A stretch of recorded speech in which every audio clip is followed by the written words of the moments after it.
Carlton opened his eyes, disoriented, his head stuffed tight with a massive pulsing ache.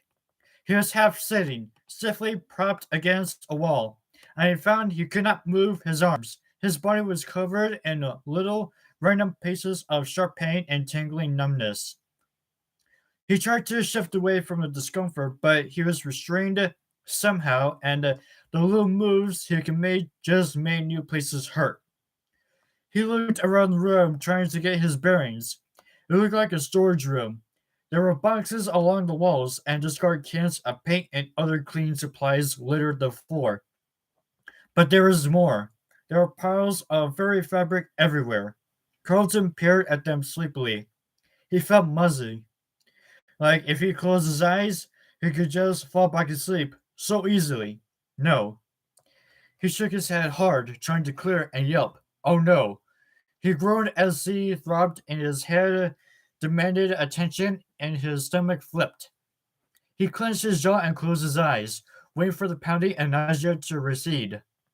Eventually they did, fading back to something almost manageable, and he opened his eyes again, starting over. This time his mind had cleared a little, and he looked down at his body to see his restraints. Oh no. He was wedged inside the heavy barrel-shaped torso of a mascot costume, the headless half-top of some kind of animal. His arms were trapped inside the torso section, pinned to his sides in an unnatural position by some sort of framework. The arms of the costume hung limp and empty from the sides. His legs stuck out and cordurously from the bottom, looking small and thin in contrast. He could feel other things inside the mascot's torso, pieces of metal that pressed against his back and poked into him. He could feel raw patches on his skin, and he could not see or tell if the thing he felt trickling down his back was sweat or blood. Something was pressing into the sides of his neck. When he turned his head, whatever was dug into his skin. The costume's fur was dirty and matted, a faded color that might have once been a bright blue, but was now a bluish approximate of beige. He could see a head of the same color a few feet away, sitting in a cardboard box, and with a flicker of curiosity, he looked at it, but he could not tell what it was supposed to be. It looked as if someone had been told to make an animal and had just did that. Careful not to make it look like a specific type of animal. He looked around the room, comprehension dying. He knew where he was. The piles of fabric had faces. There were empty costumes, mascots from the restaurant, deflated, collapsed, and staring empty eyed at him, like they wanted something. He looked around, trying to assess calmly, though his heart was faltering alarmingly in his chest. The room was small, a single bulb overhead lighting it dimly and flickering ever so slightly, giving the place a disquieting impression of movement. A small metal desk fan, brown with rust, gently oscillated in the corner, but the air it blew was heavy with the stale sweat of costumes left unwashed for a decade. Carlton was too hot. The air felt too thick.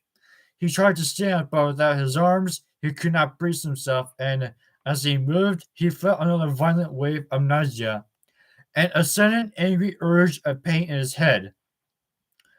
I wouldn't do that, a raspy voice muttered. Carlton looked around, seeing no one. Then the door opened. It moved slowly, and somewhere beneath his terror, Carlton felt a twinge of impatience. Who is it? Let me out of this, he said in panicked desperation. The door squealed like an injured animal as it glided open. Almost of its own accord, the frame opened. After a moment's pause, a yellow rabbit poked its head around the corner, its ears tilting at a jolly angle.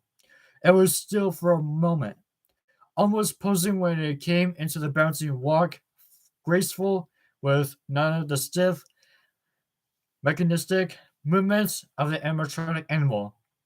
It did a small dance step, spun, and took a deep bow. Then it reached up and it took off its own head, revealing the man inside the costume.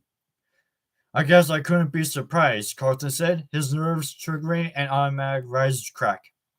Never trust a rabbit, I say.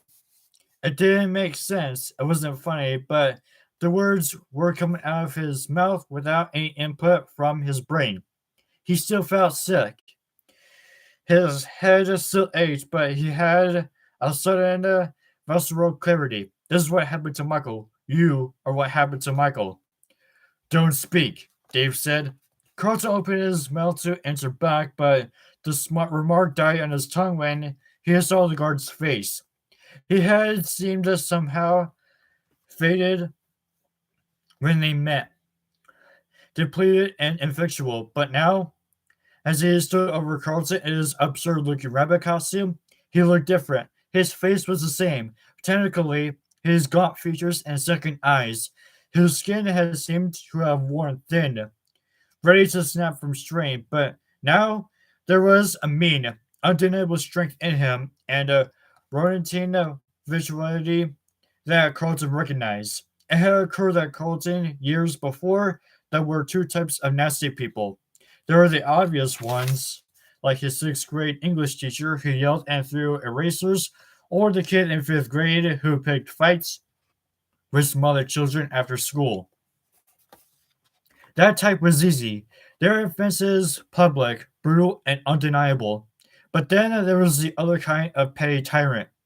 Those who grew spiteful with their small scraps of power, feeling more and more abused by the year by family who did not appreciate them, by neighbors who slighted them in imperceptible ways, by a word that left them somehow lacking something essential. Before him stood someone who had spent so much of his life fighting like a cornered rat that he had taken it all of the mantle of bitter sadism as an integral part of himself. He would strike out against orders and revel in the pain, feeling righteously that the world owed him his cruel pleasures. The guard's face, with its malevolent delight in Carlton's pain and fear, was one of the most terrifying things he had ever seen. He opened and closed his eyes. Then voluntarily found his voice. What kind of name for a serial killer is Dave? He said. It came out of a trembling croak. Lacking even the echo of bravado, Dave did not even seem to hear him. I told you to not move, Carlton, he said calmly. He set the rabbit's head down on a plastic crate and began folding into the fastenings at the back of his neck. It's not an order. It's a friendly warning. Do you know what I put you in? Your girlfriend? Carlton said, and Dave made a thin curve of a smile. You're amusing, he said with distaste. But no, you're not wearing a costume, Carlton. Not precisely. You see, these suits were designed for two purposes. To be worn by men like me, he gestured fluidly toward himself with something that might have been pride, and to be used as working animatronics, like the ones you see on stage. Do you understand? Carlton nodded or began to, but Dave's raised eyebrows stopped him. I said, don't move, he said. The neck of his costume came open and he began to undo a second fastening at his back as he talked. You see, all of the animatronic parts in that suit are still in it. They're simply held back by spring locks, like this. Dave went to the pile of costumes and selected one, bringing the fuzzy green torso, headless, over to Carlton. He held out the costume, muggling two twisted pieces of metal that were attached to the sides of the neck. These are spring locks, he said, bringing the piece of metal so close to Carlton's face he could not focus on his eyes on it. Watch. He did something, touched some piece of the lock so imperceptibly that Carlton could not see what he had done, and it snapped back shut with a sound like a backfiring car. Carlton stiffened, suddenly taking the order not to move deathly seriously. It's a very old costume, one of the very first ones Henry made. You can trip these spring locks very, very easily if you do not know what you are doing, Dave went on. It takes almost no movement at all. Henry? Carlton said, trying to focus on what he was being told. He could still hear the snap, as if he had lodged in his head like a song that kept repeating. I'm going to die, he thought for the first time since waking. This man would kill me. I will die, and then what? Will anyone even know? He set his jaw and met Dave's eyes. Who's Henry? Henry, Dave repeated. Your friend, Charlie's father. He took he looked surprised. Did you know that he made this place? All right, well, Carlton said confusedly. I just always thought of him as Charlie's dad. Of course. Dave said, the kind of polite murmur people made when they didn't care. Well, that's one of his first suits. He said, gesturing at Carlton, and if you trigger those spring locks, two things will happen. First, all the locks will snap right into you, making deep cuts all over your body. And a split second later, all the animatronic parts would have been holding back. All that sharp metal and hard plastic will instantly be driving into your body. You will die, but it will be slow. You'll feel your organs punctured. The suit will grow wet with your blood, and you will know you're dying for long, long minutes. You'll try to scream, but you will be unable to. Your vocal cords will be severed, and your lungs will fill with their own blood until you drown in it. There was a faraway look in his eyes, and Carlton knew with chilling certainty that Dave wasn't predicting. He was reminiscing. How? Carlton's voice broke and he tried again. How do you know that? He said, emitting a raspy whisper. Dave met his eyes and smiled widely. How do you think? He set down the custom he was holding and reached up to undo the final piece of his own. It took time. Carlton watched for several minutes as Dave romanced whatever mechanisms lay under the collar. He took the custom torso off with a flourish, and Carlton made an involuntary sound, a helpless and frightened mew. Dave had been shirtless under the costume, and now his bare chest was clearly visible, even in the dim, flickering light. His skin was horribly scarred, with raised white lines that scored his flesh in a symmetrical pattern. Each side of his body mirrored the other. Dave saw him looking and laughed. A sudden, happy sound. Carlton shivered at it. Dave raised his arms up from his body and turned slowly into a circle, giving Carlton ample time to see what the scars were everywhere, covering his back like a faint lace shirt, stretching into the waist of the rabbit's pants as if they continued all the way down. On the back of his neck were the largest and most visible two scars like parallel lines were etched from the nape of his neck all the way up to his scalp, disappearing into his hair. Carlton tried to swallow. His mouth was so dry he could not have spoken, if there has been anything to say. Dare smiled unpleasantly. Don't move, he said again. He's here. He has to be here, Marla cried, staring desperately at the door to Freddy's. She was clasping and unclasping her hands, the knuckles going white. Charlie watched her helplessly. There was nothing to say. The door was no longer covered in chains. Instead, it was simply no longer a door. It had been welded over. The metal was melted seamlessly into the frame, and the hinges were gone, covered in crude, patchy solder. They all stared, not fully able to comprehend what they were looking at. Charlie shifted her feet. She had stepped in a puddle as they hurried from the car, and now her shoes and socks were soaked and freezing. It seemed unforgivable to be focused on her own discomfort in such a moment, but she could not have stopped her attention from drifting to it. This is insane, Mother said, her mouth agape. Who does this? She threw up her hands in frustration. Who does something like that? She was almost shouting. Someone did that. Someone welded the shot. What if Jason was in there? Marla put her hands over her face. Jessica and Lamar stepped forward to comfort her, but she waved them away. I'm fine, she said tightly, but she did not move, still staring at the place on the wall that had once been a door. She looked smaller, lesser. The panic energy that had been driving her was gone, leaving her empty and without purpose. She looked at Charlie, ignoring the others, and Charlie met her eyes uncomfortably. What do we do? Marla asked. Charlie shook her head. I don't know, Marla, she said uselessly. If he's in there, we have to get him out. There has to be a way. There has to be another way in, John agreed, though he sounded sure than Charlie felt. Freddy's had windows. A service door, right? There must have been fire exits. There has to be something. Stop! Marla cried, and they all froze in place. She was pointing at the floor. What is it? Charlie asked, coming up next to her. It's Jason's footprint, Marla said. Look, you can see the imprint. It's those silly shoes he spent a year's allowance on. Charlie looked. Marla was right. There was a mighty footprint about Jason's size, still fresh. Marla's face was alive again, fiery and determined. He must have been here, Marla said. Look, you can see the tracks turn and leave again.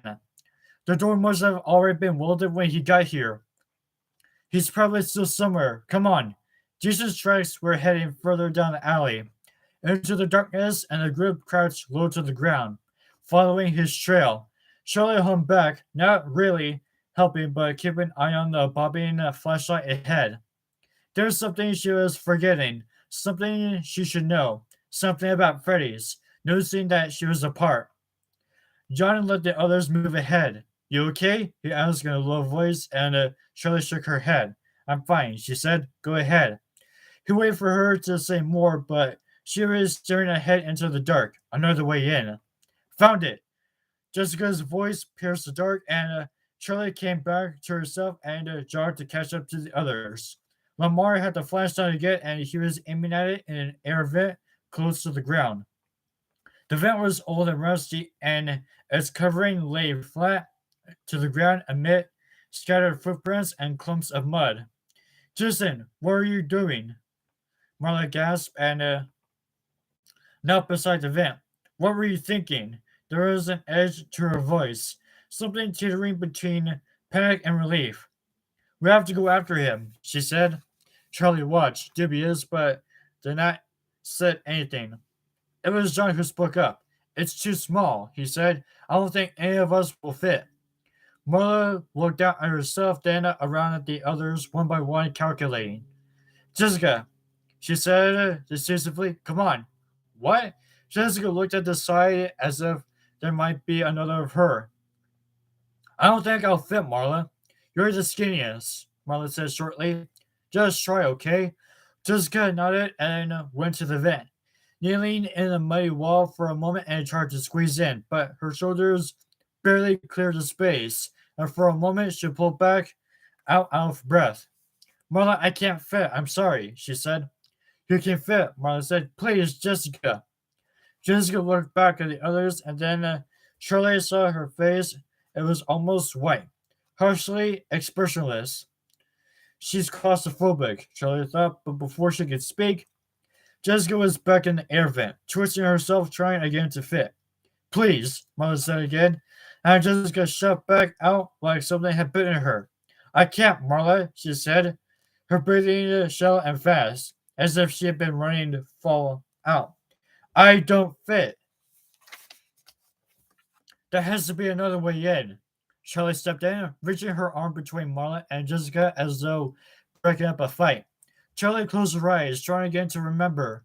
She pictured the restaurant, trying to see it not as they had been the last few days, but it had been years before. The lights were bright. It was full of people. It used to get hot, stuffy, she said, and summer it smelled like pizza and old French fries and sweaty kids. And my dad would say, that's it. He would say, whose brilliant idea was it to put a skylight in the closet? She finished triumphantly, relieved. She could picture the little supply room with the open roof. She and Sammy would sneak away and stand there for a few minutes, enjoying the small stream of fresh air that filtered down from outside. So that's it. Let's go to the roof, John said, breaking Charlie's drift into memory. What roof? Marla said, studying the top of the closed hall. She was no longer in a full blown panic, reassured by evidence that Justine was still alive. But her anxiety was still palpable. Her glance darted constantly around the little group as if her little brother might suddenly appear from the shadows. It's been covered over like everything else, Lamar chimed in. Maybe not, Charlie said. The roof of the mall is pretty high. I bet there's a crawl space at least. A crawl space? John said excitedly. You mean a crawl space between the roof of Freddy's and the roof of the mall? Up there? He stared up into the darkness for a moment. A crawl space? He repeated, his voice a little meeker. Charlie was busy studying the ceiling of the corridor, measuring it in her head against what they had seen on the outside of the building. It was different. She was sure of it. This isn't the roof of the mall. It's not high enough, she said, feeling a spark of encouragement. She set off briskly down the hall, not waiting for the others. They followed, trailing behind her, and the space above her suddenly became illuminated as Lamar cut up and cast a beam of the flashlight upward. Charlie was going back and forth, looking for wall to ceiling and back again while trying to picture the space outside. The ceiling of this hall is probably level with the roof of Freddy's. Jessica's voice came from behind Charlie, who startled briefly. She had been so intent on her pursuit she had lost track of her friends. We have to get up there, Charlie said, running about to the group exponentially. They looked blinking at her for a second. Then Lamar's arm moved reflexively like he was about to raise his hand. He caught himself and cleared his throat instead. I hate to point out the obvious, but Lamar said, gesturing about 10 feet ahead of them. A maintenance ladder rested against the old brick. Charlie grinned and hurried to the ladder, waiting for John to follow. They grabbed it together. It was heavy, metal, and covered with spatters of paint, but it was manageable to carry.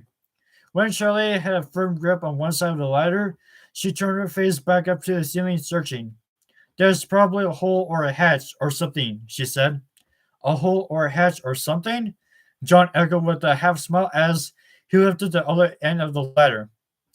Do you have a better idea? Now come on. She jerked the ladder forward so hard John stumbled and almost fell. They moved slowly, with only one flashlight. They could not see where they were going and examine the walls at the same time. So every few yards they stopped for Lamar to run the light back and forth across the space where the brick wall met the dripping ceiling of the makeshift hallway. Though it slowed them down, Charlie was grateful for the brakes. The ladder, industrial metal, was heavy. She could have asked the others to switch off, but it felt essential somehow that she be a part of the physical process. She wanted to help. Marla's agitation was growing as they went, and after a few rounds of move and scan, she started calling Jason's name softly. Jason, can you hear me? He's inside, John said shortly. He can't hear you. His voice was strained with the weight of the ladder. He had the wider end and he sounded almost snappish. Marla glared at him. You don't know that. Marla, stop it, Jessica said. We're doing everything we can. Marla didn't answer. A few minutes later, they came to the end of the alley. So now what? John said. I don't know, Charlie said, puzzled. I was positive that we would find something. Is that the way life usually works for you? John teased, raising an eyebrow at her. From down the hall, Lamar set down a triumphant cry. Found it! Marla took off toward him at a run, and Jessica followed a little more cautiously behind, wary of obstacles in the dark. Charlie gave John a wink and picked up the ladder again. He hurried off his side, and they lurched it back the way they came. When Charlie and John caught up to the rest of the group, all three were looking up at the ceiling. Charlie mimic their posture. Sure enough, there's a square trapdoor, big enough even for an adult to pass through, its edges barely visible in the darkness. Without speaking, they set up the ladder. It was perhaps 10 feet high and rose up close enough to the ceiling and access the door easily.